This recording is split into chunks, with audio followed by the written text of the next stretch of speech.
The sound of a gray tabby kitten's doing something it had never done before is the kind of sound a parent never forgets. It doesn't fit. It doesn't belong in the morning. It belongs in the part of your memory you don't talk about. Michelle heard it at 6:47 on a Tuesday. She was standing in the kitchen of a townhouse in upstate New York, holding a coffee that had already gone cold, and she heard, "Duke!" Their gray tabby kittens of 4 years, making a noise she could not name. She set the cup down. She told herself it was nothing. She had been a kindergarten teacher for 9 years, and she had spent enough mornings telling herself things were nothing to know what it sounded like when she didn't believe herself. She walked toward the sound. In the living room, kittens around sleeping baby in basket. Duke was leaning forward. Weight shifted toward Wyatt, and the gray tabby kittens would not stop. Michelle's 18-month-old was on the carpet, his face turned slightly away, one small fist near his knee. He was not crying.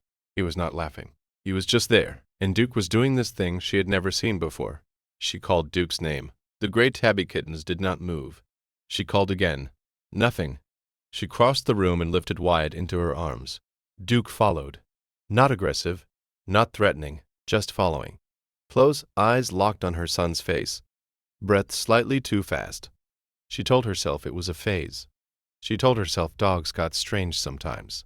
She told herself she had seen worse in her years working with families, and that this was a behavior she would correct gently, the way she corrected everything, with patience, with structure, with the calm professional voice she used at work. She did not know yet that Duke was the only one in the room who understood what was happening. By mid-morning, the behavior had repeated 3 times. Duke would settle, then return. Duke would lie down, then rise and come back. Michelle watched from the kitchen and felt the slow accumulation of a feeling she did not want to name. Her professional brain, the brain that had read hundreds of charts and seen the slow tells of children whose bodies were quietly going wrong, kept whispering something her mother brain refused to hear. It was the gray tabby kittens. It had to be the gray tabby kittens. She called Mike. He picked up on the second ring. She told him what she had seen. She heard her own voice. Measured, clinical, the voice she used when she was about to tell a parent something they did not want to hear, and she realized the parent she was telling was herself. "Maybe we need to keep them separated," he said, "just until we know." She agreed. She could feel the door closing as she said it.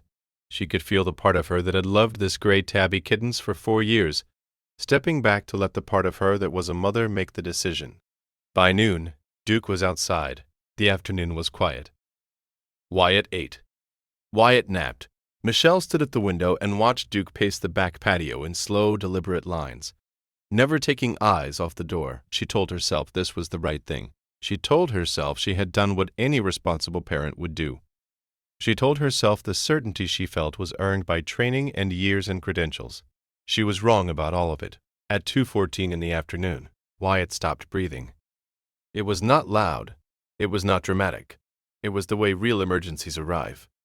The way her training had told her they always arrived, quietly, while you were looking at the wooden floor that creaked near the doorway, while you were folding a small pair of socks, while you were halfway through a thought about dinner. She heard Duke first. Not from outside, from the patio door. The gray tabby kittens was hitting the glass with a force that did not belong to a 4-year-old family pet. It was the sound of an animal that had decided the door no longer applied. She turned. She looked at her son, and then she ran. What happened next, she would tell the paramedics, then the doctor, then the specialist on call. And then, months later, a researcher who had been studying exactly this. Each time she told it, she would leave out the part where she had locked Duke outside.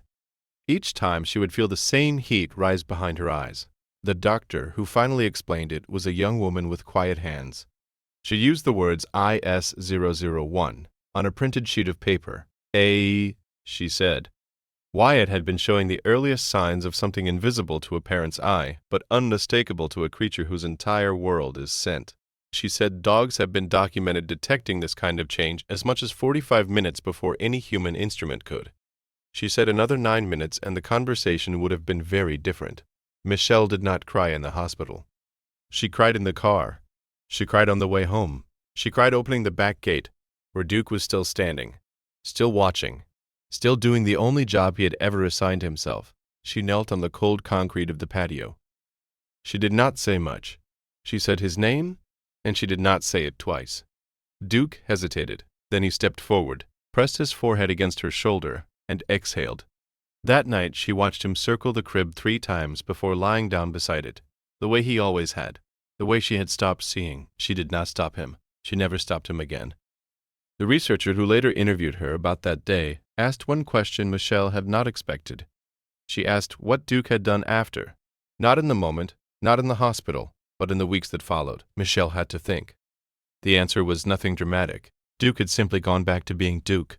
The same routines, the same crooked sleeping position by the back door, the same half hour of pacing at 5 in the afternoon.